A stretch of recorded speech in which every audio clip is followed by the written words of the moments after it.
Hello and welcome back to another video. Today I kind of want to talk about what's been going on this last week and talk about some of the trades I've been making and what moves are happening in the market that I feel are worth noting and worth looking into. If you enjoy this video, smash the like button, subscribe for more videos. There's a lot of good content out there.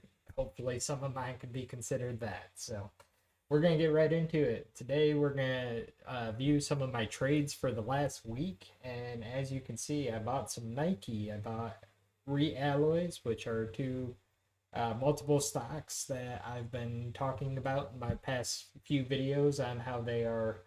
Um, I feel they're nearing bottoms and they got a lot of potential ahead of them.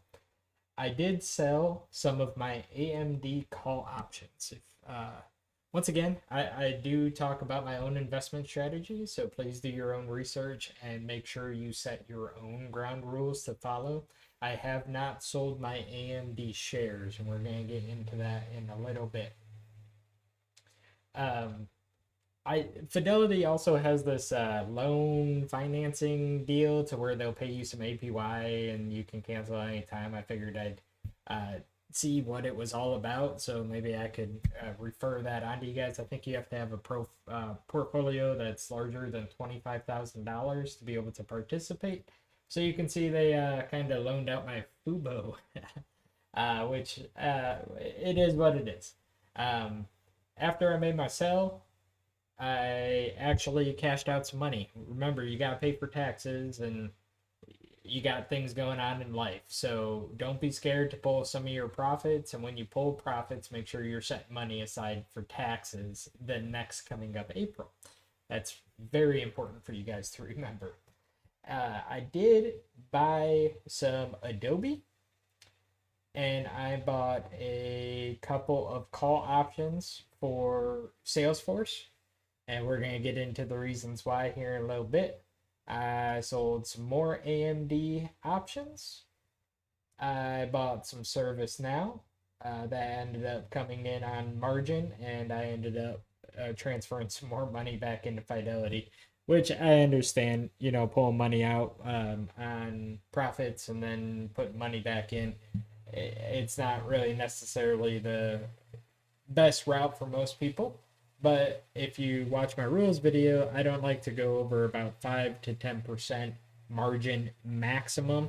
And I only do it when I'm low strapped for cash and there's too good of opportunities. And the first thing I do is I'll sell some shares when something takes off and pay that margin back. I also bought some ServiceNow. I bought some ServiceNow call options. And then that's when the margin hit. I got a dividend from Salesforce and I sold some Nike. And if you look, that was 0.168 shares. It was bugging me that it was in my portfolio as a partial shares for whatever reason. It's whatever makes your brain happy, right? We're going to get into what is actually going on. So now, ServiceNow posted earnings. So you always want to make sure you're looking at the earnings, but that caused a bit of a crash for these SaaS stocks. Most of them were all down. I expect heavy yesterday, back up slightly today, so a little bit of a correction taking place. And I just want to show the income statement. This is through Fidelity. I'm not sponsored by them. That'd be great, but I'm not. So make sure you do your own research. I like using Fidelity, and then I also use a couple other sources for research, including Seeking Alpha and pretty much looking up their own generated income statement. That's important too. You can always just Google it, and you're going to be able to get an AI overview of it. Not going to say that's always 100% accurate, but hey, it is what it is. So with ServiceNow, their sales were up, meaning their revenue, they made more money, but their cost of goods were up more than the additional money that they made. That's a red flag for most people, most everybody. And of course, they blame the war that's going on, which obviously, when wars get announced, the stock market suffers, except for certain sectors. And then when there's peace talks, the stock market does well, except for certain sectors. It's just kind of how it goes, which is why we always talk about diversifying your portfolio over multiple sectors: energy, defense stocks, tech stocks, whatever it may be, healthcare. That's been having a push right now as well. And their operation income after depreciation was slightly lower. And at the end of the day, their net income was still up previous to the last quarter, barely up from a year ago, same quarter. Now, what does that mean for ServiceNow? It means they're spending more money than they were previously to be able to earn more money. Now, with that being said, we got to keep paying attention to the bigger picture. And in my opinion, the bigger picture is telling us that these companies are also utilizing AI. So they are going to have multiple expenditures, contracts, other companies that they're contracting, paying to be able to get these AI tools integrated and implemented on their systems, which can generate a more revenue and income in the future.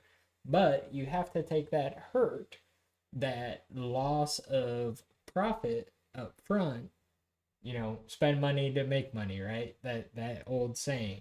And I believe that's what they're doing. Now, the one thing that I will say is worrisome, which their income was better than last quarter, barely better than a quarter a year ago.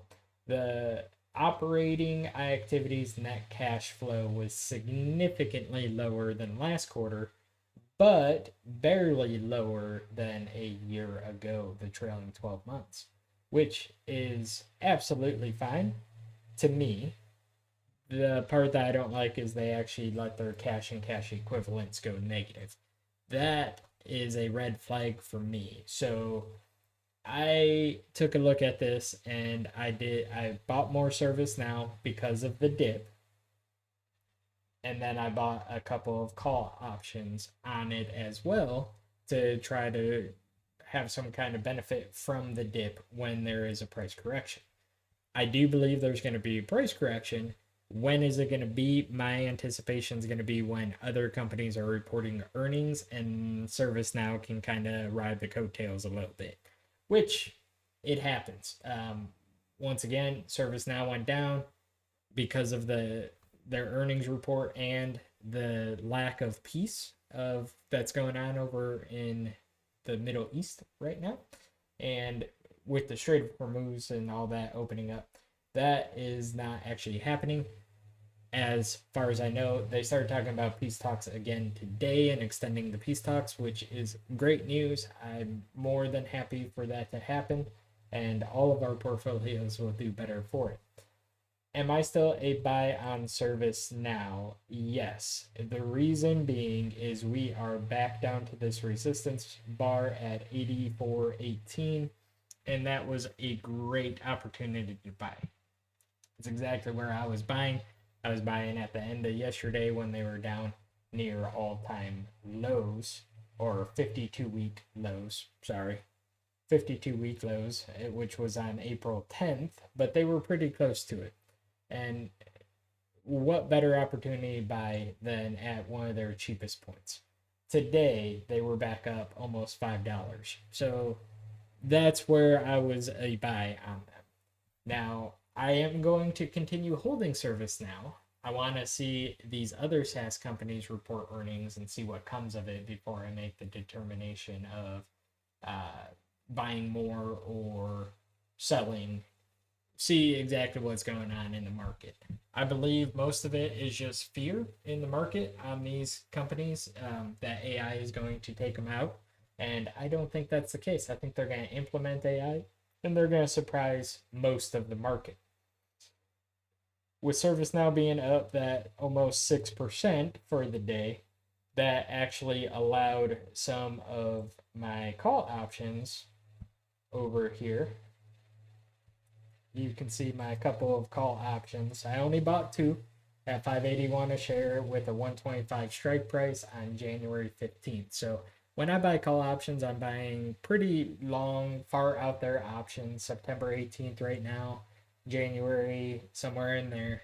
I like to be slightly aggressive, but I like to be conservative. I'm not buying them a month out and hoping for, 200% gains and off it. However, I am up 25% on those options, which is fantastic to see. Actually, the last ask size was or price was at 770, which would be actually pretty decent profit off of it. You can see my CRM, same thing. I went with the September 18th option on it with a 220 strike price at 681 per, and they are also at 770, which that's coincidental. I did not have that planned at all, which it's just kind of funny. But I'm only 10% on that. My trade desk calls are up. AMD is just doing fantastic. I did buy 200 calls on CRM as well. Only 2 calls. Don't like to get overly aggressive. No more than 10% in calls in my portfolio. After I sold the AMD call options, I was able to purchase other companies. And I bought that at 1051 and it was going for 1290, which is already $408 gain, almost 20% up. It's great to see. We're going to move into a CRM because we just talked about them. Might as well knock them out as well. They also saw a significant drop yesterday. They went from 188 down all the way at one point to 171.55, which was not a 52-week low, but they were also up $4.64, almost 3%. Salesforce has a lot going for it. All these size companies do. They have strong business models, they have strong books, they have cash on hand, and they are implementing AI. That's what I think a lot of people are missing. They're all joining together and they're going to implement the tools on their actual networks, and it's just going to increase their profits as well. With that being said, I am a strong buy on Salesforce. I do still like these SaaS companies. I'm pretty much at the top of how much I actually want to own. Following my own rules, no more than 5% actual in on a individual company on standalone shares. And then if they gain, so actually AMD is 10% of my portfolio now because of the massive gains that it's been having. So I am no longer buying Salesforce, but I kind of wish I was. I got to stick to my rules and stick to my guns on it. If it continues dropping and other things come to light, then maybe I can change my rules up a little bit. But anytime you change up your rules, you're going to run into a lot of what ifs that are just not going to be fun for you to have to deal with. So stick to your rules, make sure you're following them, and make sure you continue changing as needed for what's best for your portfolio in the given market. And right now, I think Salesforce is going to be back up to that $200 mark, 195 to 200. I'm hoping by the end of next week, there's a lot of earnings that are going to be getting reported next week, which is going to cause this market to do some wild and crazy things. All right, Adobe, another SaaS stock, up almost $6 as well, up 2.5%. They also took the same hit as the rest of them. And this is to include Palantir, also had a massive drop yesterday and actually had a drop today with a very, very small raise today. Excuse me on that. They did go up a little bit today, not near as much as the other companies, and that's okay. Palantir, we're doing a call cycle, so when we drop down underneath 140, I'm going to look at buying calls. When we get back up over 155, I'm going to look at being to be selling. 55, 156 is the actual bar resistance that I'm looking. If we ever explode above that, just like we did back here, then I'm going to be selling those call options. So they are not a long-term hold. The other three SaaS companies that I spoke about are a long-term hold. I just don't think Palantir has enough reward to the risk that it presents when you're buying Palantir. Amazon up another $8.73, 3.42%. Amazon is on a run. It's great to see. We just hit all-time highs as of today, or 52-week highs. Sorry, 52-week highs as of today, and I think it's still going up from here. We definitely still have the momentum driving, and I anticipate we're going to be seeing 280 very soon. There is no promise there. Please do your own research, do your own risk management, and I do anticipate we're going to be seeing 280 shortly. I did sell all my Amazon call options at very, very good gains, but I still hold all of my Amazon shares. Plug Power. I did bring Plug Power up for a reason. It is in the energy sector, and we did meet the resistance that we're looking for today. However, we did not break through that 340. That is okay. I anticipate we're going to consolidate in the short term, and then we are going to break over that 340. And when we break up above that 340, since we are above all of our moving average, I'm hoping we're going to continue following that trend line and shoot up over $4. If we shoot up over $4, that's a great opportunity to start setting some stop losses to make sure that you don't follow the trend all the way back down. You can see we had a repeat of it on the last cycle. We broke up above the resistance, and following all of our moving averages up, we consolidated, and then we had a gap up over that 340 resistance, and we broke up to 52-week highs. And then we came back down to the resistance tested, came back to the upside, and then we broke down below that resistance, and we're in a downward trend for a few weeks, if not months. I anticipate we're going to be doing the same thing. I know you can't always use charting as an exact science as to what's going to happen. Following Plug Power for a while, they're doing great innovative things, and I think they got a lot of upside potential. So that $4 mark is just going to be a walk in the park for them. I believe by the end of the year, they're going to be much higher than that. It will be great to see. I'm still a buy on Plug Power. I'm buy on Plug Power all the way up to 340. I think you're still getting it for a good deal. If we come back down and consolidate again, then it's a strong buy, and I will be picking up more shares at that point. AMD. Intel reported earnings, and they reported spectacular earnings from what I understand. I have not looked into the earning report yet. I do not own any Intel, so I have not done any kind of research on them. But when they say heavy floods raise all boats kind of deal, so the money comes flooding in, any company in that sector just kind of it rises with the tide, right? And AMD is in the same sector, the technology sector. They all are doing pretty much same thing. They're making semiconductors and chips and all that good stuff, right? AMD was sandbagging after earnings back here, and this was the opportunity in the last couple months to pick them up.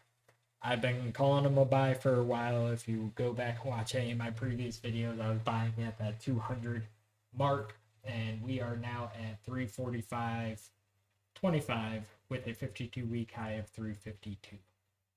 Are we stopping here? That is going to be the question. There may be a day or two, given Monday and depending on what's going on overseas, that we may see a small pullback consolidation, just like we had a couple days ago when we broke through our resistance line at 261. We shot up to 280 and then we had a small pullback to 274. Do I see us going to 400? I don't know on this run. My call would be we may see 360, 375, depending on what actually happens with the talks with Iran. Are we going to have another opportunity to buy AMD for what we did? I can't promise that either. AMD I am holding for the long run. I think it could turn into a $500-600 stock pretty easily, which is actually quite a bit of upside from here. They have not even reported earnings yet. So please keep that in mind that earnings are right around the corner for most of these companies. Every single company will affect the other companies in their own sector. If you have other companies report earnings that are going to be linked to AMD and they report bad earnings, AMD can also have a massive sell-off. What would I do during that sell-off? If you look at my other strategies, that means I am going to either A, buy more AMD depending on what the pricing goes to, or B, I'm going to pick up another call option or two, which the call options on AMD that I had did very well for me. I wish I would have held them a little longer, but I stuck to my rules and I sold at a heavy profit and pulled my profits, which is something that everybody needs to think about, especially if you're going to try doing riskier investing, doing options, calls, puts, trying different strategies. You got to make sure you keep your winners and you off your losers, and that helps you stay ahead of the game, and that's where people can outperform the S&P 500. I'm not saying my strategy is for everybody. A lot of times I wish I would have did something different, but what ifs go both ways. You know, I didn't know AMD was going to rocket up $30 because Intel reported good earnings overnight. There's no way anybody really knew that. I'm sure inside trader, whatever, I don't know. Somebody probably knew it, but I don't think anybody out in the real world actually knew it. So when I see that I have, 600-700% profit, it's very hard to not start pulling some of that, especially when it's my own way of aggressive investing that I don't want to hold until September 18th. I don't want to have my options expire worthless because I held on too long and I watched it go up 1,000% and back down to 30%, and I'm waiting for the next rally. The next rally, we might have another day or two of this one, and it might not be for another year, depending on what's going on with this earnings season and what happens at midterms and all of this kind of gas prices. All of it really affects the market. With that being said, I hope you enjoyed the video. Smash the like button. Make sure you're working on your own portfolio. Make sure you're setting your rules. Make sure you're following them day to day and keep learning. Thank you.